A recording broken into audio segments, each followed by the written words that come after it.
최근에 그 AI 혁명이 일어나고 있습니다. 이번에도 많은 사람들이 이번에는 다르다.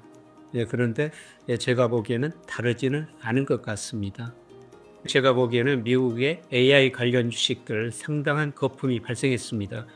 미국에서 AI 거품이 붕괴되면은 반도체 수요가 많이 줄어들고 우리 수출 증가세 둔화되고 경제 성장률도 많이 낮아질 수가 있다는 겁니다. 저는 이런 의미에서 쉬는 것도 투자다. 현재는 정말 유동성, 현금이 중요하다.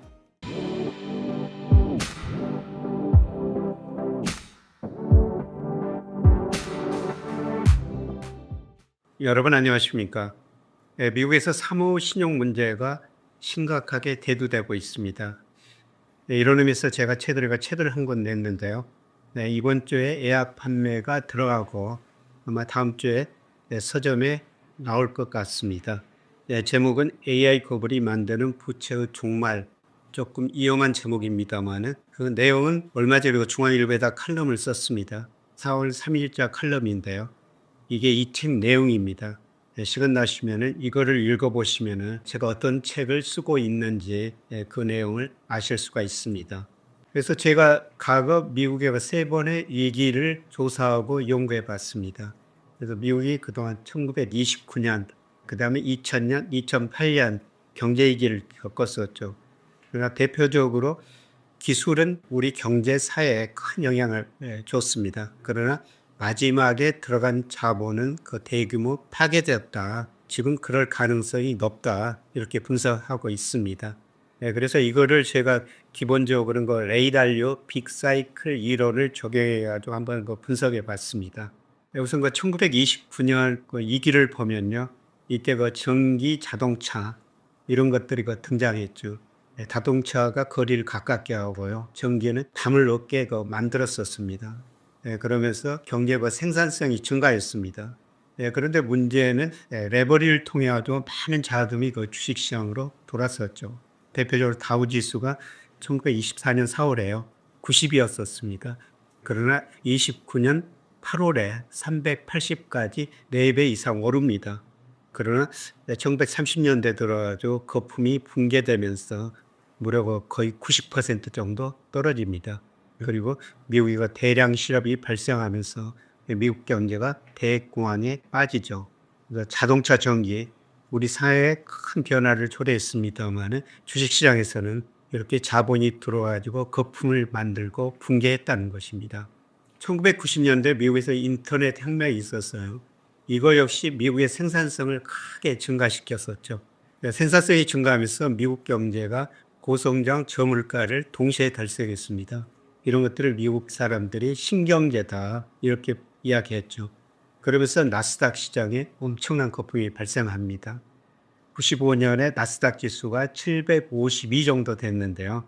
2000년 3월에 5049 정도까지 올라갑니다. 특히 99년에서 2000년 사이에 단기에 급등하죠. 많은 자금들이 들어오면서요.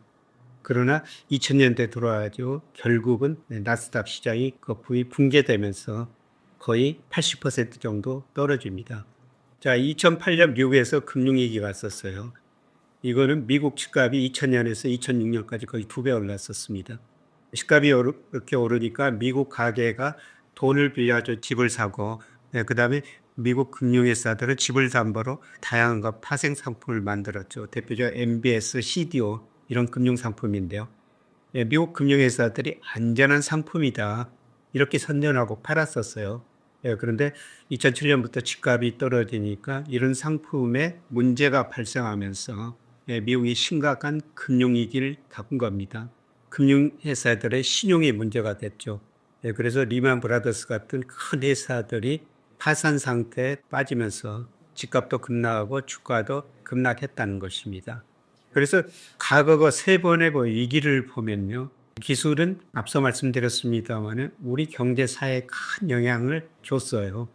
이런 혁신을 강조하면서 이번에는 다르다. 그러면서 많은 자금이 주식시장이나 주택시장으로 들어오면서 결국 자산가의 거품이 붕괴되고 꺼졌다는 겁니다. 마지막에 들어간 자금은 대규모 손실을 봤다는 것입니다. 그래서 왜 이런 거품이 발생했다가 꺼지는가? 그런 거 심리학자들이 여러 심리적 측면에서 분석하고 있습니다.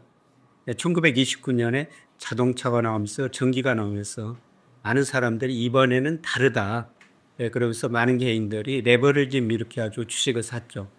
그 다음에 2000년에 인터넷 여기다 확신을 가진 겁니다. 이게 정말 미래를 바꿀 큰 기술이다. 기술은 맞습니다. 그러나 자금이 너무 많이 들어와가지고 결국 거품이 발생하고 붕괴됐다는 거죠. 그 다음에 2008년에는 많은 금융회사들이 금융공학을 해가지고 안전한 금융상품을 만들었다. 문제가 없다. 그런데 집값이 떨어지니까 문제가 발생한 거죠. 최근에 그 AI 혁명이 일어나고 있습니다.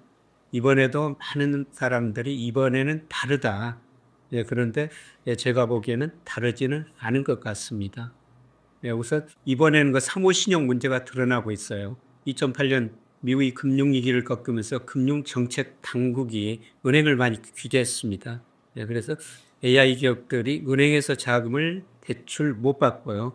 상대적으로 회사채나 사모신용을 통해서 자금을 조달했습니다. 그러나 문제는 AI 기업들이 많이 투자했는데 그만큼 이익이 안 나고 있다는 것입니다. 그래서 일부 그 투자자들이 사모펀드에 맡긴 돈을 찾으려고 그러는데 사모펀드가 투자한 자산을 팔지 못하고 있습니다. 그래서 일부 그 블루아울 같은데 사모펀드 판매를 중단했죠. 요새 그 바퀴벌레 이론이 나오고 있는데요. 바퀴벌레가 한 마리 나타났다는 것은 예를 들어서 방구석에서 나타났다면 구석 어딘가 더 많은 바퀴벌레가 있을 거라는 겁니다. 최근에 블랙록 같은 데도 사모신용 문제가 확대되고 있습니다. 문제는 이게 어떤 식으로 나타날 것인가 이게 굉장히 중요한 문제인데요. 저는 2000년하고 2008년 문제가 겹쳤다고 보고 있습니다. 2000년에는 그 주식시장에 거품이 발생했다가 붕괴됐고요. 2008년에는 신용의 문제였었죠. 그런데 제가 보기에는 미국의 AI 관련 주식들 상당한 거품이 발생했습니다. 이거는 2000년형 주가 거품 위기라는 거죠. 그리고 상호 신용 문제가 드러나고 있는데요. 이거는 2008년 금융회사 신용 문제였습니다. 아마 이 두 가지 문제가 겹쳐지지 않았을까. 그러면서 이 두 가지 문제가 드러나면은 미국 경제가 심각한 침체에 빠질 거라는 겁니다. 제가 이 책에서요, 만약 이런 일이 발생했을 때 미국 경제가 어떻게 되고 그 다음에 달러가 어떤 식으로 변할 것인가 이거를 쭉 연구해 놨습니다. 여러분들 책을 보시고 나중에 한번 쭉 살펴보시고요. 물론 달러 기축통화는 그대로 유지될 겁니다. 그러나 그 역할이 상대적으로 축소될 겁니다. 위안화 사용이 점차 확산될 것 같습니다. 최근에 이란이 중국으로 원유를 수출하면서 거의 80% 이상을 위안화로 결제하고 있다는 겁니다. 사실 그 달러가 기축통화로 완전히 자리를 잡은 거는 1974년 사우디가 원유를 수출하면서 달러로 결제받았기 때문입니다. 소위 그 페트로 달러라고 그러는데요. 요새 그 페트로 위안이라는 이런 그 단어가 나오죠. 달러가 기축통화를 계속 유지할 수 있을 텐데요. 그 역할은 상대적으로 축소될 것이다. 이렇게 보고 있습니다. 그리고 AI 거품 이후에 어떤 문제들이 발생할 것인가, 우리가 그 자산 배분을 어떻게 해야 될 것인가, 굉장히 중요한 문제 아닙니까? 그래서 제가 이런 거 자산 배분, 개인들이 어떤 식으로 자산 배분을 해야 될 것인가, 이런 문제를 다뤄놨습니다. 문제는 이제 우리 경제죠. 사실 AI 기업들이 투자를 많이 하니까 우리 반도체 수출이 크게 늘어났죠. 그래서 우리 반도체가 우리 수출에 차지하는 비중이 올해 들어서 3월까지 35%까지 늘어났습니다. 반도체 수출이 잘 되다 보니까 우리 수출 증가율이 대폭 늘어났고요. 우리 GDP에서 수출이 차지하는 비율이 무려 40%나 됩니다. 그래서 AI 투자가 늘어나면서 반도체 수출 늘고 우리 전체 수출 늘고 우리 경제 성장률도 또 빠졌다는 것입니다. 그러나 문제는 제 예상대로 미국에서 AI 거품이 붕괴되면 반도체 수요가 많이 줄어들고 우리 수출 증가세 둔화되고 경제 성장률도 많이 낮아질 수가 있다는 겁니다. 아마 빠르면 이런 조짐들이 2분기부터 나타날 것 같습니다. 2분기부터 반도체 전체 수출 증가율 증가세가 둔화될 가능성이 높습니다. 이런 환경에서 우리가 어떤 식으로 자산 배분을 해야 될 것인지 그 책에 제가 제 나름대로 자세한 그 방안을 제시했으니까요. 참고하시기 바랍니다. 문제는 과연 우리가 현재 어떤 이치에 있는가 이게 굉장히 중요한 게 아니겠습니까? 언제 위기가 발생할지 사실 아무도 모르죠. 그래서 제가 과거 IT 거품, 그 다음에 주택 거품, 정점을 기준으로 해가지고 전후 3년간 S&P 그래프를 한번 그려놔 본 겁니다. 그런데 제가 보기에는 아마 S&P 500이 이미 그 정점을 치고 정도의 차이지만은 이런 추세를 따라가지고 하락하는 것 같습니다.